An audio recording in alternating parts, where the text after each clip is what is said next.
All right, hi everyone, Dave here at East Rosebud Fly and Tackle. Welcome.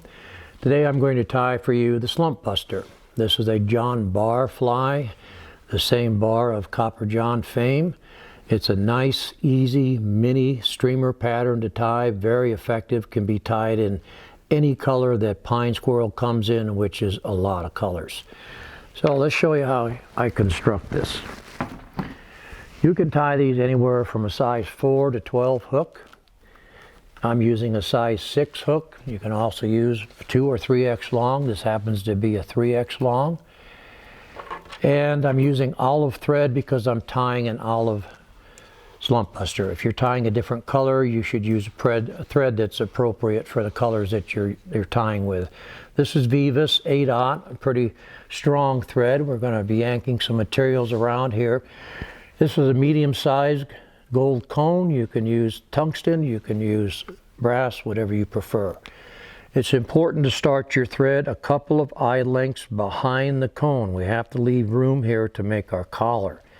So I'll start my thread here about 2 eye lengths behind the cone and make a nice thread base, particularly on long shank hooks like this. Using your tag as a slide is a real good way to get a nice smooth thread base. And we'll wrap it all the way down to the end of the shank, which is right behind the barb, and then return our thread back to where we started. Take off the tag end. Now for the body, I'm using sparkle braid. For this olive, I'm using the Peacock colored sparkle braid. And then wire, this is Brassie with Chartreuse ultra wire. I'm going to tie both of them on at the 80% point. I want to keep the wire down and on my side of the hook shank. Again, make sure you do not encroach upon that area in front. Wrap this down. As you wrap back, pull the materials slightly towards you and off of the hook shank. This will keep these materials, the thread torque will carry these right up on top. And we'll wrap this all the way down to where we stopped before, a couple of tight wraps here at the base. Now pine squirrel comes in a lot of different colors. Pine squirrel fur is fairly short versus rabbit fur. You could also use rabbit on this if you wanted a longer fur, but the pine squirrel is a traditional material. We want a tail length of about hook shank length. So we measure that, and that's where we're going to tie it in. If you get a tail much longer than hook shank, you have problems with the tail wrapping around underneath the hook, and that can occur with any material. Simply dampen your fingers a little bit and make a nice clean separation point for your tie-in. Try not to trap any hairs. Make sure your hair is flowing towards the back. All hair has a grain to it. And we'll make a couple of tight wraps right on top of each other. We don't want to build up bulk here at the tie-in point. You can buy zonkers already pre-cut, or you can buy a whole zonked hide. If you're going to tie a lot of these, I would suggest the entire hide. Then I'm going to lift the tail or the body material out of the way and then bring my thread back up to our initial tie-in point at the 80%. The first wrap of the sparkle braid goes underneath and behind the tail. This helps to lift this tail, keeps it away from the hook itself. One tight wrap behind it. Bring your body material forward, make your next wrap tight in front of it. This also helps to secure the squirrel from stripping out. And then it's just an easy job to wrap this forward in touching wraps. You could also use the flat braid, which we carry, which would work well. Again, I do not want to go ahead of that 80% point. A couple of tight thread wraps there. And clip that off slack. Now the wire, this is actually a Matuka tie, a style tie. I'll have to tie one for you one of these days. It originated in Australia, and what they use is a pair of hen hackle feathers for the top of the fly. It provides a very good profile of a bait fish. So that's one of my future ties for you. Then again, we want to separate our fur right where we tied it in. Take our first wrap of wire right over that tie-in point. Try not to trap any fur. Bring it down tight. Now I'm going to separate the fur and wrap this wire through it as we go forward. But the easiest way I've found, since you're going to be wrapping in a direction, spiral direction anyway, simply use your bodkin. Separate the hair on a slight slant like this. Once more, dampen it a little bit. And then bring your wire over the top. What I should have done, let me back up here, is I should have tied this down. Sorry about that. Stretch this tightly.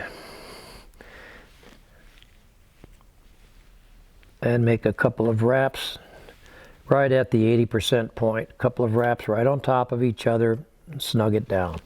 Now we'll go back to the ribbing. Try to make your ribbing even and neat. It only takes a few wraps to secure this.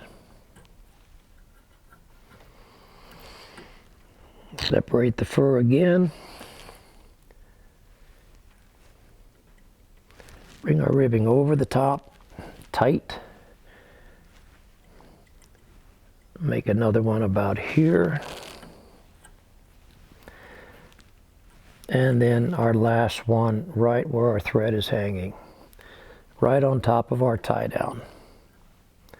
Hold your wire away from you. Your thread is your anchor point to break this wire. So take 3 tight wraps, one on top of the other. Hold your thread towards you tightly and simply helicopter the wire off like that. All right. Now the unusual aspect of this fly is actually the finish. You could wrap this standard, do a whip finish behind it, and then you end up with a fly that looks ugly like that. So what John does is he actually puts cement in the head of the cone, and we're going to wrap the squirrel strip forward and into the cone. First thing I like to do is move my thread ahead of the strip so that when I wrap this squirrel strip, the thread is preceding it. Now you can use Zap Goo, Zap Gel. These are not super glues. These are a fast drying silicone type of a glue. And it's a little awkward here, but you're just going to put about 1/3 of a cone worth of Zap Goo in there. And you have a couple of minutes of drying time, so you don't have to be in a huge hurry. And we're going to start wrapping this right at the tie-in point. Keep wrapping it parallel, and I like to wrap this tightly into the cone. Be amazed at how much squirrel you can get inside of that cone. Wrapping it tight also keeps the cone pressed against the hook eye. Now you have to watch out. If you put too much of the Zap Goo in there, some of it can press out into the eye, and you want to make sure if that happens that you clear it. Give it just a few seconds, dry. I say I wrap it extra tight to really force it into that cone.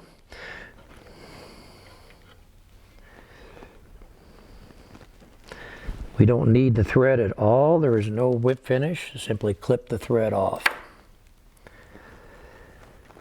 Give that a little more time to set. And then simply snip off the rest of your pine squirrel as close as you can. So again, it's a really nice streamer to tie. I know John likes to fish them in tandem, one after the other, 2 different colors or different sizes. Seems like a lot to cast to me, but if you can do it, Certainly try it. Attractive little fly, and it only takes a couple of minutes to tie. So if you want a nice, quick, easy leech bugger kind of a combo, consider the Slump Buster.